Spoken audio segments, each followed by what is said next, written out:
Chemotherapy and radiation no longer seem to be working, she tells me. We've tried upping the intensity of the treatments, but I'm afraid if we continue to do that, it will jeopardize her quality of life.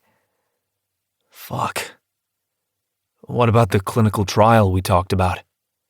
She frowns. Once the cancer spread to her kidney, she became ineligible. So I'll give her one of mine. Book the surgery and I'll be there. Dr. Chen reaches out and puts her hand on mine. I'm sorry. The clinical trial is not an option we have anymore. And you know she would never let you give her an organ. Even if that were a solution, she'd block it before we got started. She's not wrong. My mom is nothing if not protective of her kids. She didn't even tell us about how she hadn't been feeling well. We had to find out through a doctor at the hospital. There I was, hoping and praying the symptoms she was experiencing weren't early onset dementia. And the reality was so much worse. I swallowed down the lump in my throat as I let the wall that I'd built around myself block out the pain. Okay. Where does that leave us? Well, we could continue what we're doing, she suggests. But there's not much chance of it starting to work after this long. And we have reason to believe that's not something your mom wants. What? My brows furrow. No. My mom is a fighter. She wouldn't give up like that. They all look to Dr. Tracy, my mom's therapist, and she gives me a sad smile. She's tired, Hayes. You're right. She is a fighter, but she's very tired.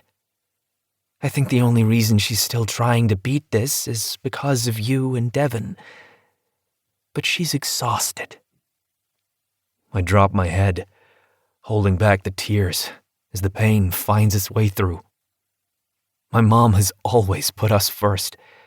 I can't remember a time where she didn't. And deep down, I know Dr. Tracy is right. So, what we're getting at here is you all recommend she stop treatment and begin hospice. Am I right? The representative from hospice wouldn't be here otherwise. We've had plenty of meetings since it was first recommended, and she wasn't at any of them. Everyone in the room stays quiet, as if none of them want to be the one to confirm to the man young enough to be their child that his mother is dying. But that's all the confirmation I need. If you don't mind, I begin, standing up. I'd like a chance to talk to my mother before I make any decisions. Absolutely, the director tells me. Take your time. We'll be here when you get back. Mumbling a quiet thank you, I walk out the door and head toward my mother's room. It's small, with bland gray paint on the walls and a TV mounted in front of the bed. The room itself is definitely not worth the $9,000 I pay each month for her to be here, but the care they provide her with is. When this horrible journey started, only 7 months after I woke up to find out my wife was gone, my mother insisted if she reached a point where she couldn't care for herself, she wanted to be put somewhere that could. During her years as a nurse, she had seen too many instances of family members having to endure the emotional hardship of having to take care of their sick loved ones. She knew I would do it. I would take on that burden and care for her, even if it killed me. But she doesn't want that for us. So every day, I stop by and spend time by her side. And then I leave, feeling like I'm abandoning her. And I know the feeling of being abandoned. Let me tell you, it's hell. Hey, Mom, I greet her. She lights up as she sees me, the same way she always does. Hayes. Oh, my baby. I walk over to her bed and kiss her forehead.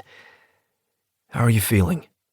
Oh, you know, a little of this, a little of that. She plays it off well, the whole